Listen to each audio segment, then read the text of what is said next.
I was sitting in a dimly lit izakaya in Tokyo's Oda Ward recently, sharing a drink with a retired engineer named Sato. On the small TV above the bar, a news anchor was announcing a historic milestone. For the first time in history, Japan's foreign resident population had hit the 10% threshold in several key districts. Given the headlines we've seen coming out of London, Paris, or San Francisco, I expected Sato to react with the usual heated anxieties about losing the country. But he didn't. He didn't even look at the screen. Instead, he was mesmerized by a sleek, autonomous delivery bot navigating the narrow street outside the window, dodging a group of foreign students with surgical precision. He turned to me, his face lit with a strange, quiet pride, and said something that stopped me cold. In the West, you import people to fix your problems. Here, we build gods of steel so we don't have to. He wasn't talking about productivity or GDP. He was talking about a digital Great Wall. To Sato, every robot deployed in a nursing home and every AI-monitored visa gate wasn't just a piece of tech, it was a civilizational preservative. It was the only way to ensure that the Japan of tomorrow still sounded, looked, and breathed like the Japan of 1,000 years ago. But then I asked him what happens when the machines aren't enough, when the demographic winter finally freezes everything over. His expression shifted instantly. The pride vanished, replaced by a cold, detached stoicism. "Then we disappear," he whispered, "but we disappear as ourselves. Isn't a dignified death better than a crowded, noisy life you no longer recognize?" That chilling trade-off, dignity over growth, silence over diversity, is exactly what Japan is betting its entire future on. As the world watches, Japan is conducting a radical, high-stakes experiment. Can a nation survive by choosing to shrink into a civilizational island rather than let the tide of the 21st century wash its identity away? That opening, that conversation with Sato, Yeah.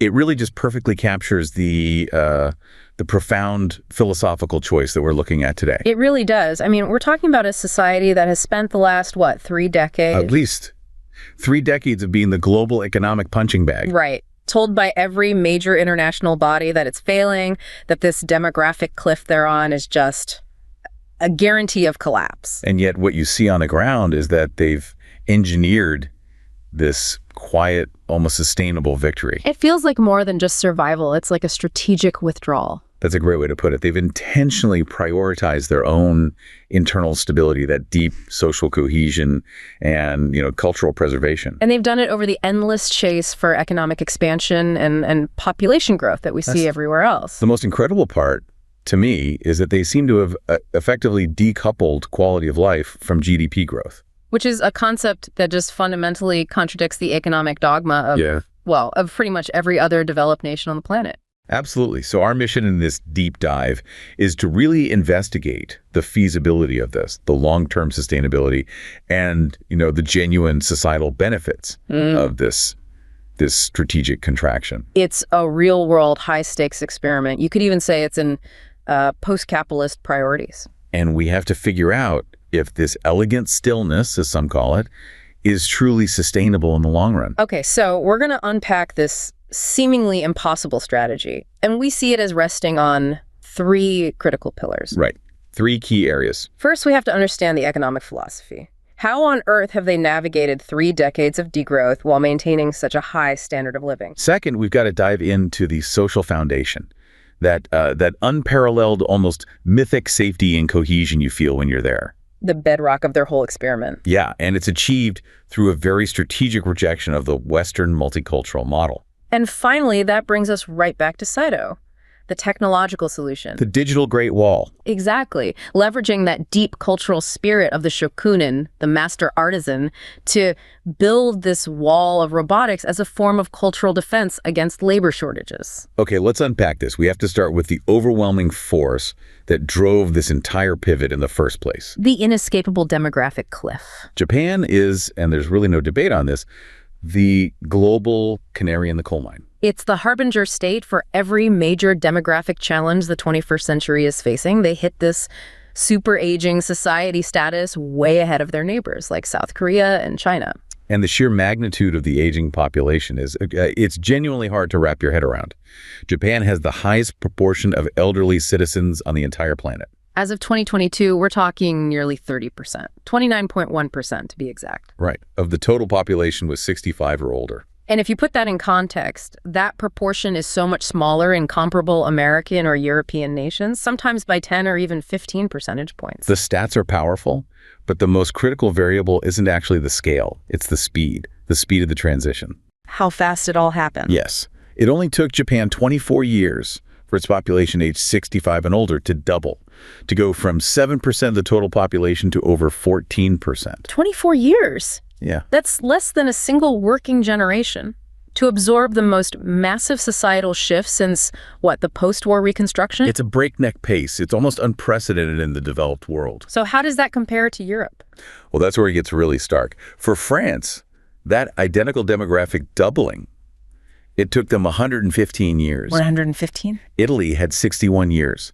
So Japan aged almost 5 times faster than France did. Wow. And that velocity, that's what created this catastrophic institutional shockwave. Because the traditional institutions, I'm thinking of the huge pension funds and national healthcare systems, they were all designed during the post-war boom. Exactly.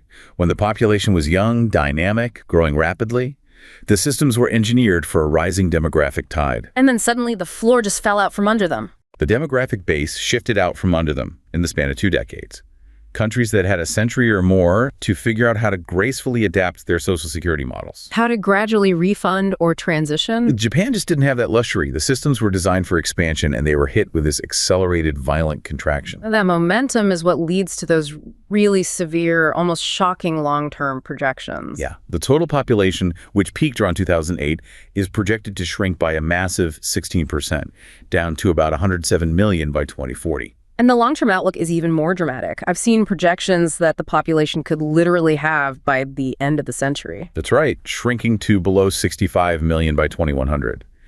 You are watching the literal definition of an inverted population pyramid forming in real time. So you have a shrinking, stressed base of working-age people trying to support an increasingly large, dependent, older cohort. The strain is immense. You can measure it with the age dependency ratio. It was 40% in 2014, and it's expected to nearly double, hitting almost 80% by 2060. 80%. That's a structural strain that very few nations have ever had to face outside of, a major war. And you see the physical manifestations of this shift everywhere you look. These little anecdotal markers of a society where the center of gravity has just shifted entirely to the elderly. The one that always stops me is the consumer data. I think it was back in 2014. The diapers. The diapers. Sales of adult diapers officially surpassed sales of baby diapers for the first time in their history. Just pause and think about that. The cultural and economic implications of that one single data point. It tells you everything you need to know about the trajectory of that nation's consumer base. It's a visceral, unforgettable marker. And the infrastructure confirms it. Something like 400 primary and secondary schools close every single year. Because entire districts they don't have enough children. Right, and they're just letting those buildings sit and rot. No, they're immediately repurposed. They physically transform these spaces that were designed for youth into care centers, community hubs, or adult education facilities for the elderly. The nation is literally reorganizing its physical assets to match its demographics in real time. Now, we should be clear, high life expectancy is part of this. Japanese women live, on average, to almost 89, men to nearly 82. It's a factor for sure, but it's not the primary driver of the actual population decline. The problem is much simpler. Not enough babies are being born? That's it.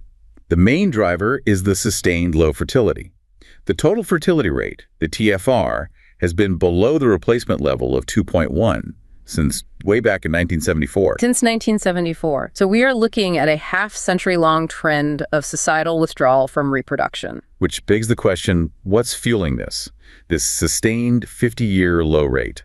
The sources point directly to a complex intersection of economic insecurity, especially among young men. And these rigid cultural expectations that are placed disproportionately on women. Let's break down the economic side first. That instability it's just rife. Almost 40% of the entire labor force is made up of non-regular employees. Part-time or temporary workers. Exactly. And they earn, on average, a shocking 53% less than regular, permanently employed staff. So if you're a young man in that non-regular, economically precarious group, your traditional cultural role as the male breadwinner is just completely undermined. You're seen as far less capable of supporting a family, and that fundamentally affects your marriage prospects. It creates an economic barrier to family formation that is baked right into the labor market. And then for women, the cultural expectations add a different but equally debilitating layer of pressure. They frequently cite the overwhelming burden of housework, childcare, and especially the nursing care for elderly parents as these massive disincentives to marriage and parenthood. It's an almost impossible choice in a modern economy.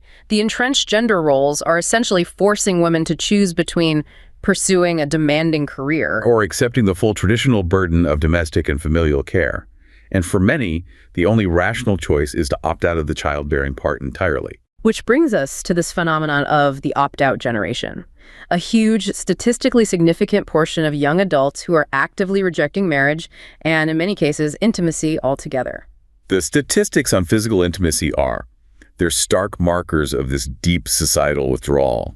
In 2015, a full quarter of both women and men, aged 18 to 39, reported having no heterosexual sexual experience. A quarter. And that rate has been steadily increasing since the 1990s. It's a structural withdrawal from the entire social mechanism that leads to relationship formation.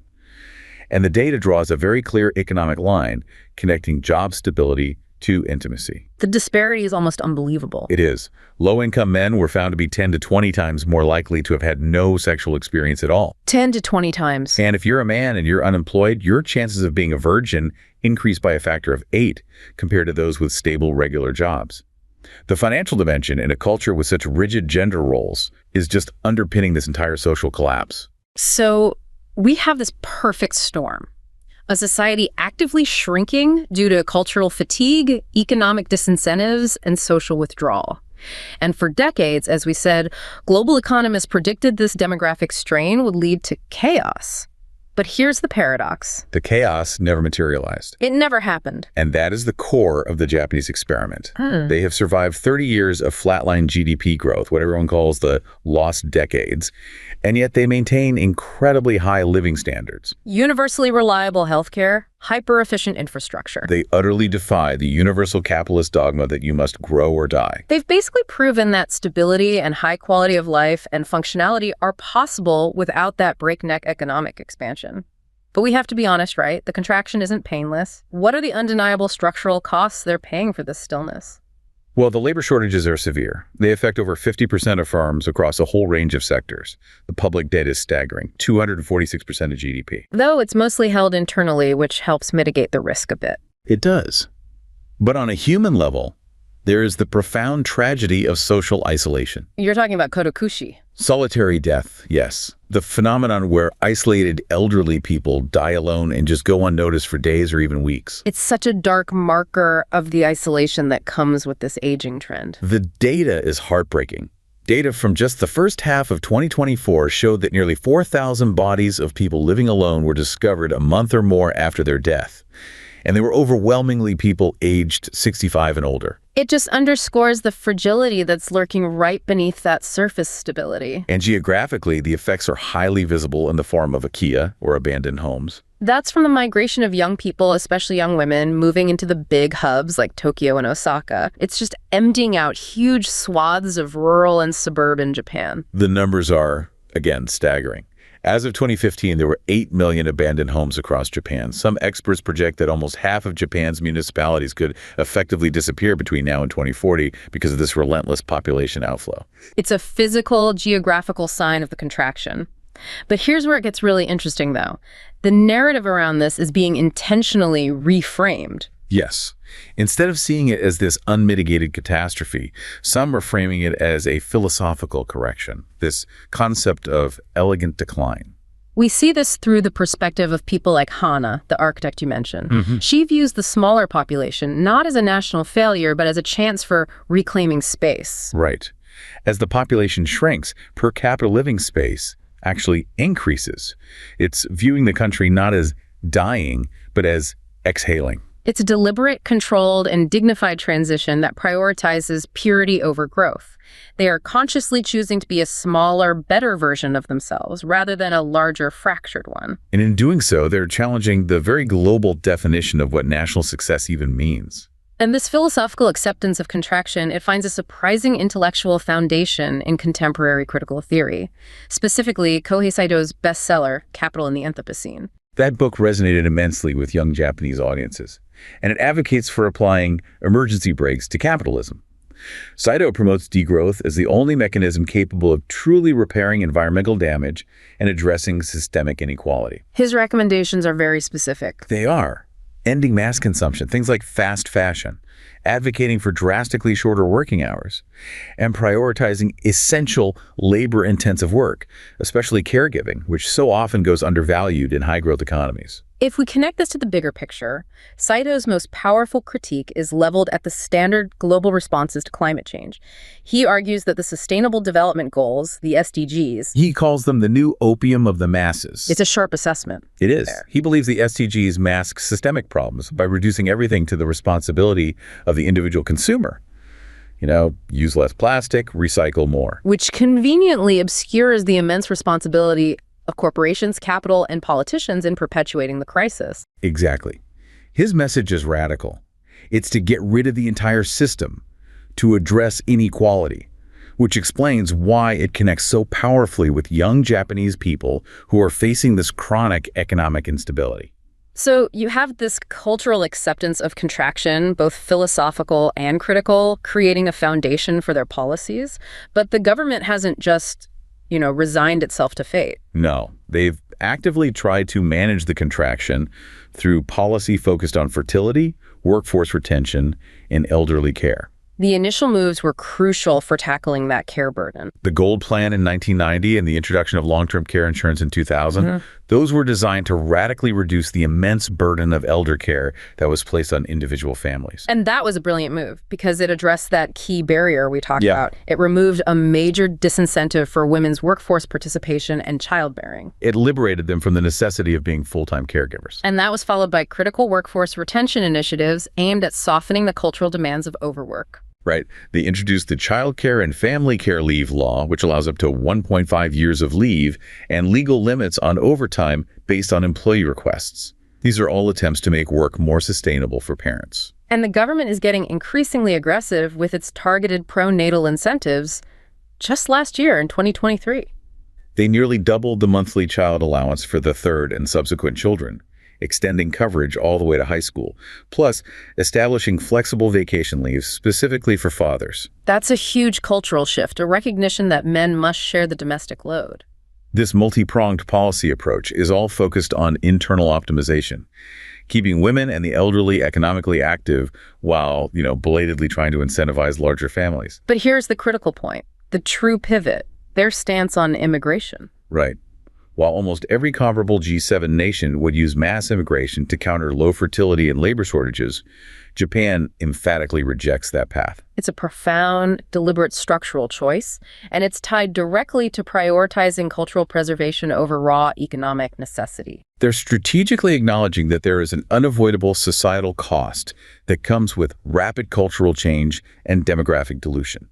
And they are choosing to pay the economic cost of degrowth and automation instead of that cultural one. And this strategic choice leads us directly into Pillar 2, the social foundation that's built on this incredibly high trust. The choice to reject Western multiculturalism is foundational to that. They view rapid cultural change, especially mass immigration, as a serious vulnerability. Which means maintaining notoriously high barriers to naturalization and permanent residence. And strictly maintaining the ban on unskilled labor while still using those side door mechanisms. Like the Technical Intern Training Program, the TITP. Exactly. It allows foreign workers in, but it's officially couched under the guise of training and cultural exchange. It ensures they remain temporary and culturally constrained. And this choice is explicitly backed by a political rhetoric that's tied to identity. You have figures like the former Tokyo governor, Ishihara Shintaro, who used Nihon Shinran. The myth of ethnic homogeneity. Right. He used it to assert that immigrants were criminals and capable of contaminating a pure identity. His fear that Sengokujin, which translates roughly to third world people, would instigate riots after an earthquake. That highlights that the political justification for xenophobia in Japan is based on this collective bargain for psychological security and social order. And that collective bargain is then formalized in their concept of Tabunko-kisei. Multicultural coexistence. Yes, and for Western listeners, it's so critical to understand that this is profoundly different from the rights-based multiculturalism you'd find in a place like Canada or the US. It's essentially an administrative term. It's focused on consequence and conflict avoidance. Think of it less as protecting group rights and more as conforming to the rules of the house. So coexistence is considered successful only when friction is avoided. Precisely. It emphasizes cultural exchange and mutual understanding, but it stops well short of institutional recognition or protecting distinct group rights. So the resulting pressure is heavily skewed toward assimilation. Minorities are allowed to participate in the high-trust cohesion, but only by conforming to majority norms. Which is a key mechanism for maintaining that homogeneity and remarkable stability. And this choice, prioritizing social cohesion above maximum economic expansion, it pays dividends. The safety dividend. Exactly. Their unparalleled safety record. The crime statistics are, frankly, baffling to a Western observer.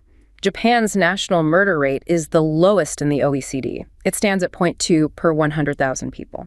I mean, just compare that to the U.S. rate, which is typically around 5 per 100,000. It's almost 2 orders of magnitude safer. It's not even in the same ballpark. But the key insight is the historical trend.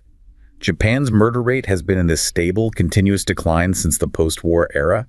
And here's what's truly exceptional. This decline is virtually unresponsive to fluctuations in poverty, unemployment, or inequality. That is the structural insight that should stop all of us.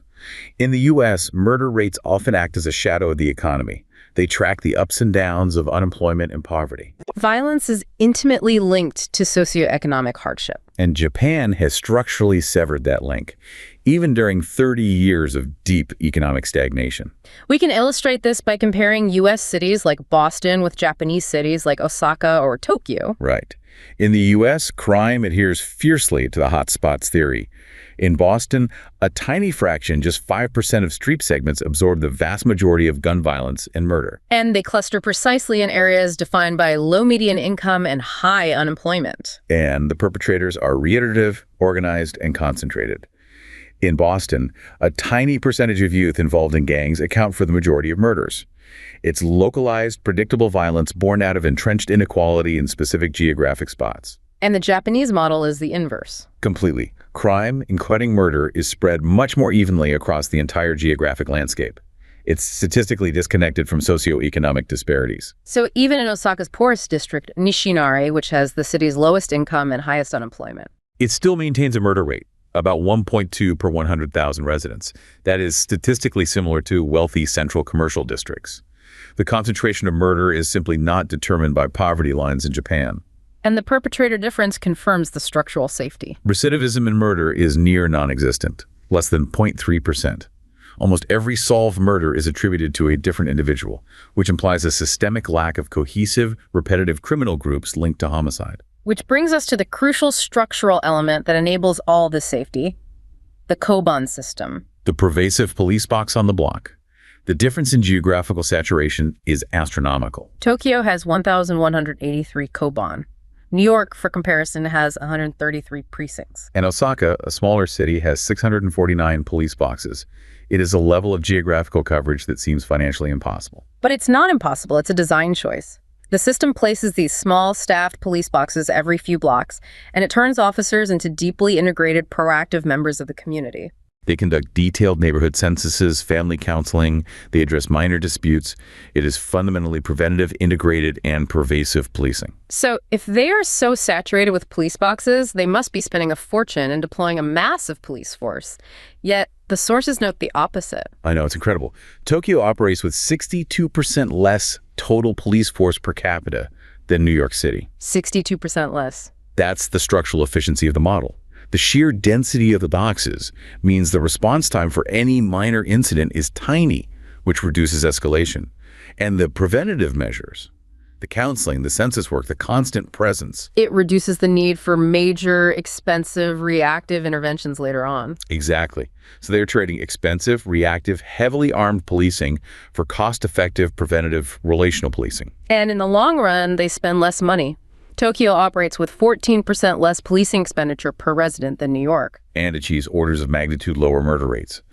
This equitable distribution of police resources prevents the localization of crime in those socioeconomically depressed hotspots. It avoids creating those pockets of concentrated abandonment and despair that breed violence, a key feature of the U.S. crime model. And this high level of social control and safety, it leads to a truly fascinating sociological paradox when we talk about trust. Right. Sociological studies show that Japan, this supposedly collectivist, hyper-safe society, actually exhibits lower trust in strangers than the individualistic United States. How is that possible? It all comes down to the structure of their economy and society, specifically mobility.